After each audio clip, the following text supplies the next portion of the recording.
బాధ్యతలు ఎన్నికల్లో నిర్వహించడానికి మన జిల్లాలో ఉన్నటువంటి ఇన్ఛార్జ్ మంత్రులు ఈరోజు మనం మొత్తం కూడా ఉమ్మడి కుటుంబం మాదిరిగా మళ్ళీ ఏప్రిల్ తర్వాత మళ్ళీ 2వ విడత ఎన్ని ఇస్తామని అంటే 2-3 నెలలు తప్పులేదు ఆశించిన అంత మాత్రాన మళ్ళీ మంచిర్యాల ఆశిస్తున్నటువంటి ఆశాభావులందరికీ మీడియాలందరికీ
ఎవరు కాదు కదా.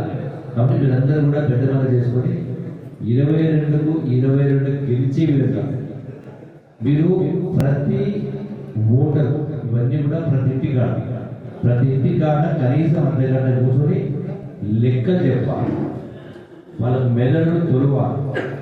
అందరికీ అన్ని తెలిసినప్పుడే పొరపాటు తెలియని వాళ్ళకి చాలా మంది ఉంటారు. అవతల వాళ్ళు చెప్పే మాట నమ్మే ప్రమాదం ఉంటుంది. కాబట్టి ఇంటికాడ కూర్చొని ఏముంది, ఒక వార్డుకు 1000 ఓట్లు ఉంటాయా? ఒక వార్డు 1000 ఓట్లు ఉంటాయా? సరే అంటే మహా అంటే ఒక 400 ఇళ్ళు 300 400 పొద్దు నుంచి సాయంకాలం దాకా అదనంగా వస్తుంటే రోజుకు 10 తిరగవచ్చు. తక్కువ అదనం సేపు వస్తుంది. అది ఒక్కొక్క వార్డులో కూడా ఎక్కువ మంది ఉంటారు కదా. అట్లా ప్రతి వార్డులో కనుక 2 బ్యాచ్లు 3 బ్యాచ్ ఏర్పడి తిరిగితే 100% 1000% పరిష్కారం.